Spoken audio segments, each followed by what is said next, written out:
Amen. Merci Seigneur. Alors je dis un grand bonjour à tous. Je suis heureux d'être dans votre église ce soir, de voir les églises. Alléluia. Alors, moi je ne suis pas d'ici. Je suis d'origine du centre. Et je suis responsable donc de l'église à Colmar en Alsace. Et si vous passez en Alsace, bien que c'est très loin, mais il y a aussi une église, alléluia, et puis il y a une bonne liberté aussi. Amen. Alléluia. Donc je suis heureux d'être ici ce soir, de vous apporter un mot de Dieu, et remercier l'ancien aussi. Alléluia. Et le frère Nono qui m'a pris avec lui. Il me fait visiter quelques églises en ce moment, et puis je suis heureux de voir toutes ces églises. Amen. Amen. Cette petite église aussi qu'il y a chez eux, à Rivesaltes. Amen. Quelle beauté. C'est beau. Alléluia.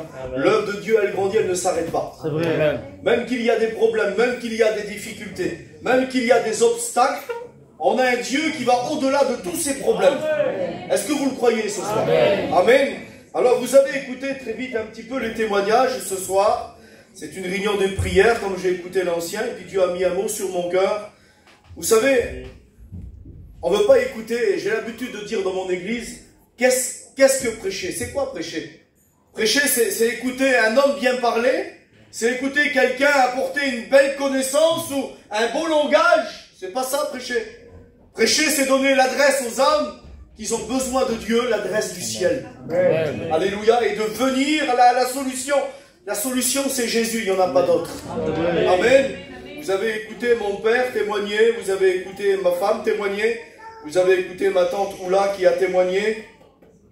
Il y a parfois des obstacles qui viennent dans nos vies comme cela. Il y a parfois des bruits qui viennent nous troubler. Des bruits qui sont là pour briser nos vies intérieures. Et on vit réellement les derniers temps. Et je ne vous apprends pas qu'on vit aujourd'hui les derniers temps. Et puis, il faut aujourd'hui faire attention de la manière comment Satan il travaille. Comment Satan aujourd'hui il s'y prend pour un but précis, c'est de briser nos vies intérieures. Et parfois, il ne se sert pas de choses extraordinaires. Parfois, c'est simple. Simplement avec un bruit. Il y a des bruits, parfois, qui viennent nous anéantir. Et puis, il y a des bruits qui sont capables de briser des foyers. De briser des familles entières. De briser notre vie avec le Seigneur. Par rapport à un bruit, parfois. Vous savez, Élie, face à un bruit, il a été totalement anéanti. 1 Roi 19. Le bruit de cette fameuse femme, Jézabel. Il a été anéanti, il a été brisé par rapport à un bruit d'une femme. C'est pas grand-chose. Mais parfois, il y a des bruits qui viennent qu'on ne s'attend pas. Et ils sont là dans un but précis, de briser nos vies intérieures. Mais on a un Dieu puissant, dites Amen. On a un Dieu qui va au-delà de tous nos problèmes. Et à un moment donné, il veut nous prévenir. Dans le livre de 2 Timothée, il parle et il dit, sachez-le. Sachez-le que dans les derniers temps, il y aura des temps difficiles. Il dit, sachez-le que dans les derniers temps, il y aura des temps difficiles, très compliqués. Et aujourd'hui, on vit ces derniers temps où il y a un adversaire redoutable qui veut briser, détruire l'œuvre de Dieu. Mais on a un Dieu tout-puissant. Alléluia. Il va au-delà de tout ce qu'il peut ériger, de tout ce qu'il peut faire, de tout ce qu'il peut construire, parfois de ces bruits qui viennent nous anéantir et nous faire du mal. On a un Dieu qui va au-delà de tous ces problèmes. Alors oui, c'est vrai que dans ces derniers temps de la fin, il y a des bruits qui sont là pour nous faire du mal et pour nous détruire. Peut-être que tu peux dire ce soir, mais oui, Yuri, un bruit, c'est pas grave parfois. On peut l'imaginer comme ça. Un bruit, c'est pas une personne qui vient devant nous en personne et nous faire du mal. Non, ce n'est parfois qu'un bruit, qu'un son. Et un bruit, un son, il ne peut pas faire du mal. C'est pas une personne physique, si vous aimez mieux. Mais j'aimerais vous dire que Satan, il se sert de ces bruits-là pour briser nos vies, pour briser nos églises, pour briser l'œuvre de Dieu, pour briser ce que Jésus a mis en nous. Et dans ces derniers temps-là, il y a des bruits difficiles qui t'ouvrent les cœurs. Il y a des bruits parfois qui viennent. Et certaines personnes, ils sont troublées face à certains bruits. Il y a des bruits qui viennent, qui troublent les vies, qui troublent les foyers. Vous savez, j'ai marqué ici, comme on était petit, à un moment donné, vers nous, il y avait une route. Et nos anciens ont dit, sur cette arme-là, il y a une gadji qui s'est pendue. Tinida, on allait passer le soir en bas de l'arbre là.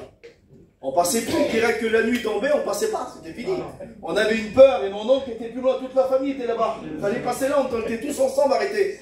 Mais direct que la nuit tombait là, vous nous aurez donné des millions, on n'aurait pas passé en dessous de cet arbre. Impossible. C'était la seule route pour y aller. Mais comme mon père était là, je prenais juste sa main. Et j'avais plus peur.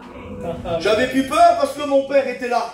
Alléluia. Amen. Mais j'aimerais vous dire que dans nos problèmes, parfois, il faut réaliser que Jésus est là. Amen. Et que lui, il ne nous laisse pas notre main. Parfois, il y a certains bruits que l'ennemi se sert, qui veut qu'on lâche la main de l'Éternel. La Bible dit qu'il est comme un lion. Il n'est pas, mais c'est le plus grand des imitateurs. Il sait très bien imiter n'importe quel bruit. C'est le plus grand des imitateurs, lorsqu'on le croit. Il faut bien faire attention, hein. C'est lorsqu'on le croit, il est comme un lion. Lorsqu'on réalise qu'on a Jésus dans nos vies, qu'on est tout puissant, alors on réalise vite fait que ce n'est pas un lion, mais c'est un petit chat qui est là. Il n'a aucune autorité contre la puissance de Dieu. Mais parfois il y a des bruits qui viennent, qui sont tellement forts, nous anéantir, des bruits qui viennent pour nous briser intérieurement. Et peut-être que ce soir, il est déjà venu avec ces bruits te rendre visite. Peut-être qu'il est déjà venu à ta vie, peut-être avec ces bruits t'anéantir, te faisant faire peur pour t'abattre. Et j'aimerais vous dire ce soir, et je remercie Dieu, qu'il y en a que même qu'il y a des bruits parfois, les bruits de la maladie, les bruits du problème, les bruits financièrement, les bruits de l'obstacle, le bruit de l'enfant qui n'est pas chrétien, le bruit de la fille qui n'est pas chrétienne, de la belle-fille, du gendre qui ne va pas. Peut-être qu'il y a des bruits qui viennent comme cela. Je remercie Dieu que face à tous ces bruits-là, il y en a qui poursuivent toujours la course. Amen. Alléluia. Amen. Ils poursuivent toujours la course. On avance, on avance, on avance. Mais des fois, on n'est pas toujours sur la montagne. Des fois, on n'est pas toujours en haut. Et puis des fois, c'est très compliqué. Mais j'aimerais vous dire que l'amour de Jésus ne change pas à travers nous, pour nous. Aussi bien qu'on est en haut de la montagne, parce que des fois, on est en haut de la montagne, et le lendemain, on est par terre et on n'a plus de force. Mais l'amour de Jésus, elle ne change pas envers nous. Parce que des fois, on est en haut de la montagne avec des louanges, avec de l'adoration, avec le main levée, avec des prières, des remerciements. Mais des fois, on est par terre, on est à terre. Il y a ces bruits qui viennent nous frapper, ces bruits qui viennent nous faire du mal. Et puis on est tellement anéantis qu'on descend, qu'on descend, qu'on descend. Et là, on n'a plus envie de prier Dieu. On n'a plus envie de travailler pour Dieu. C'est difficile de venir à la réunion. Ça devient compliqué. Mais j'aimerais vous dire que face à tous ces bruits-là, on a un Dieu qui est redoutable. Amen. On a un Dieu qui va au-dessus de tous ces bruits-là, de tous ces problèmes, même si l'ennemi vient te dire que tu n'es pas à la hauteur, que tu ne vaux rien, que tu n'es pas capable, que personne ne s'intéresse à toi, et tu resteras dans ton état. Mais dis-lui que tu as un grand Dieu. Amen. Alléluia. Vous l'avez écouté à travers les témoignages, ils ont passé par des maladies, mais ils ont fait confiance à Dieu, et Dieu était là. Alléluia. Satan essaye de tout avec ces bruits-là, de nous détruire et de nous anéantir, mais des fois on n'est pas capable nous d'affronter certains bruits. On n'est pas capable d'affronter certains bruits de nos propres forces. Il faut appeler le divin. Amen. Il faut appeler Jésus. Amen. Amen. Il est là pour nous bénir. Vous savez, à un moment donné, David, il va voir quelque chose d'inhabituel au milieu de son peuple. Il va voir quelque chose qu'il n'a pas l'habitude de voir.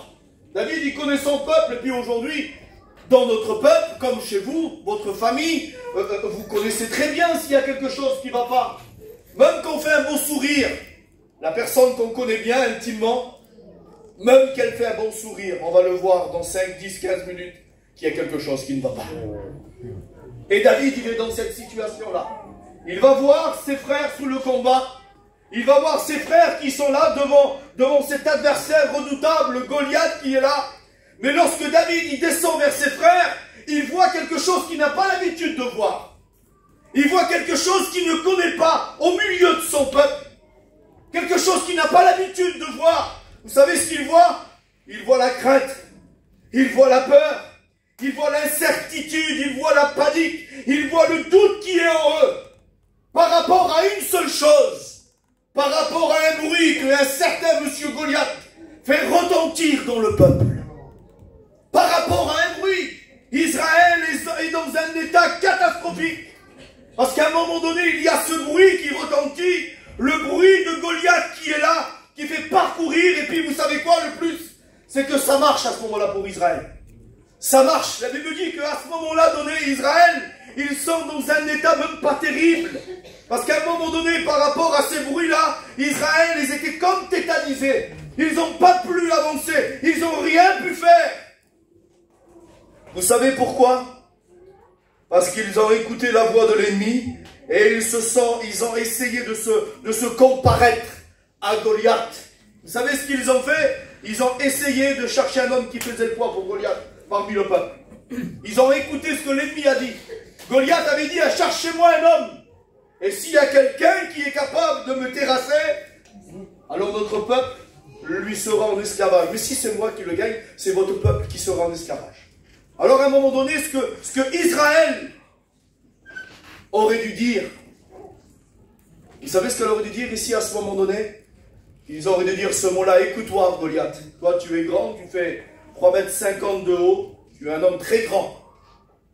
Mais tu sais pas que nous, Israël, on ne combat pas seul, nous on est une équipe et on travaille ensemble. Sois béni. Toi tu veux chercher un homme parmi nous, mais personne ne fait le poids devant toi. Ils auraient dû dire ça là. Ils auraient dû dire ce mot-là. Nous, on ne combat pas seul, Goliath. Nous, on est une équipe, on est ensemble. Tu sais ce qu'on va faire? On va tous te tomber dessus et on va te tuer à toi. Et ils auraient remporté la victoire. Mais à un moment donné, ils ont écouté le bruit de l'ennemi. Et ils ont écouté ce que l'ennemi leur avait dit. Cherchez-moi un homme. Et là, ils ont commencé à chercher un homme pour Goliath. Mais il n'y avait pas un homme qui faisait le poids devant Goliath. Il n'y avait aucun homme qui était capable de se dresser devant Goliath. Vous savez à un moment donné ce que Israël a fait? Ils ont écouté la voix de l'ennemi et par rapport à ce qu'ils ont écouté, ils se sont isolés. Ils ont été dans un isolement. C'est ce que l'ennemi a voulu faire. Il a voulu les isoler. Lorsqu'on est isolé, lorsqu'on est tout seul, on est des proies faciles à abattre. Mais lorsqu'on est ensemble, amen, on ne peut pas être abattu. Amen. Alléluia. Lorsqu'on est ensemble, on est fort. Et ce que l'ennemi essaye de faire à travers ces bruits-là, il essaye de t'isoler. Il essaye de te prendre et de te mettre seul pour t'abattre et te détruire. C'est ce que l'ennemi veut faire. Mais on a un Dieu redoutable. On a un Dieu qui est tout puissant. Alléluia. Alors à un moment donné, si les bruits ils viennent te faire du mal, si les bruits ils viennent, il faut que tu fasses quelque chose. Il faut que tu appelles Jésus. N'essaye pas d'affronter tes Goliaths tout seul. Il y a des combats qu'on peut remporter seul, pas de problème.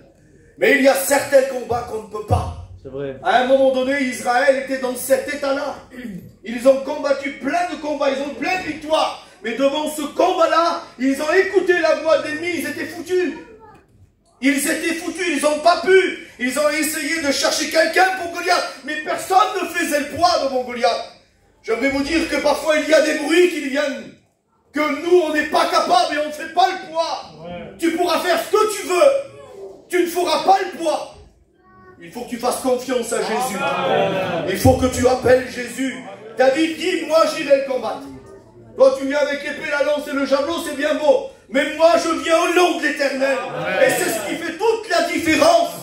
C'est ce qui change tout. Lorsqu'on vient au nom de Jésus, les choses impossibles deviennent possibles.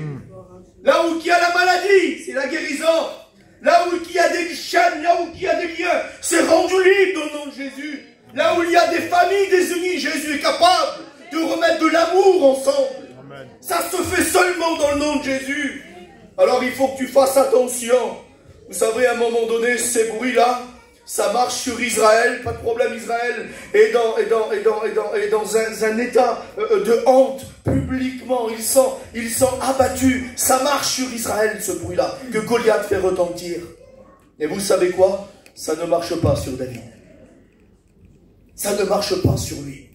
Lorsque David descend, il voit ses frères, et lorsqu'il descend voir ses frères, il y a Goliath qui vient et qui insulte l'armée de l'Éternel. Goliath n'a pas peur. David n'a pas peur. Ce bruit ne fonctionne pas sur David. Pourquoi?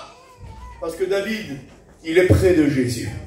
David est près de Dieu. Et il a confiance à son Dieu. Alléluia. N'essaye pas d'affronter tes Goliaths tout seul. C'est ce que Satan, il veut que tu fasses. C'est ce que Satan, il te dit, avec ses bruits, avec ses problèmes. Vas-y, tu vas t'en sortir, tu n'as besoin de personne. Tu es un grand, tu es un fort, toi. Non, tu n'es pas fort, tu n'es pas grand. C'est Jésus qui est grand, c'est Jésus qui est fort. Amen. Il faut s'appuyer sur Jésus, alléluia. Et par rapport à ces situations-là, parfois, il y a des angoisses, il y a des problèmes, des difficultés. David, il part avec sa petite simplicité, avec ce qu'il a, sa petite fronde, il part affronter ce Goliath. Mais lorsqu'il revient, il y a dans ses mains la tête de Goliath. Il a remporté la victoire sur l'ennemi, alléluia. Pourquoi? Voulez-vous savoir pourquoi? Et je termine. Parce que David a écouté le bruit qui était dans son cœur. Le bruit que personne n'écoutait. Parce qu'il y a aussi des bruits qui viennent du ciel. Hein? Amen. Amen. Dites Amen. Amen. Il y a des bruits qui viennent du ciel et qui nous rassurent. Il y a des bruits qui viennent du ciel et qui nous donnent de la force. Il y a des bruits qui viennent du ciel et qui nous encouragent. Il y a des bruits qui viennent du ciel et qui nous donnent de l'espoir pour avancer, pour affronter ces problèmes. David, il a écouté le bruit qui était dans son cœur. Le bruit que personne n'écoutait, mais que lui, il connaissait très bien. Ce bruit qui disait, David, marche David, avance. Avance David, rappelle-toi David. Lorsque tu étais devant l'ours, j'étais là. Lorsque tu étais devant le lion, j'ai été avec toi. Vas-y, va terrasser ce Goliath. Je suis avec toi. Amen. Voilà le bruit que David écoutait. Il y a des bruits qui viennent du ciel qui nous rassurent. Satan, il ne veut pas que tu les écoutes, ces bruits-là. Il veut que tu restes dans ton état. Et que tu songes. Jésus, à travers le moyen de la parole ce soir, il te redonne de l'espoir dans ton cœur. Pour que tu te relèves et que tu affrontes ces bruits que Satan veut que tu écoutes. À un moment donné, Dieu va parler encore à David et va dire, David, tu veux combattre, tu veux avoir la victoire sur les Philistins. À un moment donné, les Philistins qui étaient là, ils avaient 3000 chars, ils avaient 600 cavaliers, une armée extraordinaire. Israël était là avec à peu près 6800 soldats, c'était pas terrible. Hein? Jésus lui dit, écoute, David, tu veux remporter la victoire sur l'ennemi? Tu veux remporter la victoire? Ben oui, Seigneur, je veux, moi. Vous savez ce que Jésus va lui dire? Il va dire, écoute, David, sois attentif. Il dit, quand tu entendras le bruit de mes pas à la cime de la pointe des mûriers, là tu descendras. Alléluia. Et tu remporteras la victoire. 2 Samuel 5, 24. Amen. Quand tu entendras le bruit de mes pas à la cime de la pointe des mûriers, David, tu descendras. Et à ce moment-là, tu remporteras la victoire. Amen. Alléluia, il y a des bruits qu'il faut écouter. Il y a des bruits qu'il faut faire attention des fois. Parce qu'autour de David, il y a l'agitation, il y a la peur. Mais le cœur de David est en tranquillité. Parce que Dieu lui a dit, écoute David, quand tu entendras le bruit de mes pas, ça sera pour toi le signal d'alarme et tu remporteras la victoire. Et c'est ce qui s'est passé. Alléluia. Il a remporté la victoire sur l'ennemi lorsqu'il a écouté le bruit de Dieu à la cime de la pointe des mûriers. Il faut être attentif au bruit de Dieu, frères et sœurs. Dieu ne cessera jamais de nous parler. Dieu ne laisse personne dans l'incertitude. Dieu ne laisse personne dans le doute. Dieu ne laisse personne tout seul. Il est toujours là. Amen. Mais il faut faire attention parfois à certains bruits.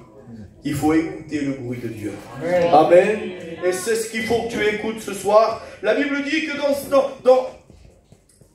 dans certaines situations, la Bible dit que les hommes ne sauront que faire à certains bruits. Les hommes ne sauront que faire à certains bruits. Mais Jésus, il donne la solution et il dit, face à tous ces bruits-là, il faut que tu veilles et il faut que tu pries, afin d'avoir de la force et de paraître debout lorsque Jésus va revenir nous chercher. Dites Amen. Amen. Face à certains bruits, Satan, ce qu'il veut, c'est de nous déstabiliser, pour nous anéantir et pour briser nos vies intérieurement.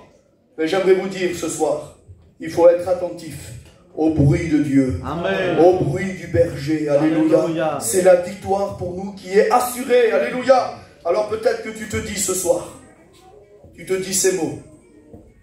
Tu te dis, Yuri, c'est bien beau ce que tu dis. Mais tu te dis peut-être dans ton cœur, le bruit est tellement fort, Yuri. Le bruit est tellement fort que je n'arrive même plus à écouter le bruit de Dieu. Le bruit du problème est tellement fort chez moi, dans mon foyer, que je n'arrive même plus à écouter le bruit de Dieu. J'aimerais te dire que c'est faux ce soir. Il n'y a rien qui peut empêcher Jésus de parler. Il n'y a rien qui peut empêcher Jésus d'intervenir et de dire ce qu'il a à te dire. Aucun bruit, aucune puissance n'est capable de lancer de défis à Dieu. Jésus est tout puissant. Il va au-delà de tout. Alors si des fois tu as ce bruit dans ton cœur qui te dit peut-être l'ennemi, c'est tellement fort ton bruit, toi tu n'es plus capable d'écouter le bruit de Dieu. Dis-lui que c'est faux ce soir. Car Jésus est là avec son bruit, il veut te rassurer et il veut te bénir. Alléluia. Alléluia, merci Seigneur. Vous savez, à un moment donné, il eut un bruit, je l'appelle moi le bruit de la bénédiction. 1 Roi 18, 41. Élie dit à Akab, à ce moment-là, il n'y a plus d'eau. Pendant 3 ans, il ne tombe plus d'eau en Israël. Et en Israël, lorsqu'il tombe de l'eau, c'est signe de bénédiction, même encore aujourd'hui. Et là, il n'y a plus d'eau pendant 3 ans. C'est une misère totale. Et à un moment donné, Élie dit à Akab, je te dis quelque chose. Il y a la pluie qui vient. Il dit, tu écoutes le bruit, qu'est-ce que tu vois? Je vois rien. Regarde encore, je vois rien, regarde. Il dit, je vois quelque chose au loin, un petit nuage qui tient dans la paume de ma main. C'est rien du tout. Il va dire, dis-le maintenant au roi, que le bruit vient. La bénédiction arrive, la pluie arrive. J'aimerais te dire ce soir que si tu le veux, il y a le bruit de la bénédiction. Lorsque Dieu parle, c'est pas que du tonnerre. Hein. Des fois, il y a beaucoup de tonnerre et il n'y a pas d'eau qui tombe, ça ne vaut rien du tout, ça. Lorsque lui, il parle, il est toujours accompagné. Lorsque lui, il parle, il y a toujours la bénédiction. Je ne sais pas si tu veux ta bénédiction, parce que la bénédiction de Dieu, elle est conditionnelle. Il y a une condition. Dieu a tout préparé, Dieu a tout fait, Dieu a tout organisé. Mais est-ce que toi, tu veux prendre cette bénédiction? Est-ce que dans ton cœur, tu dis, Seigneur, fini, j'arrête. J'arrête, je ne veux plus écouter ces bruits de l'ennemi.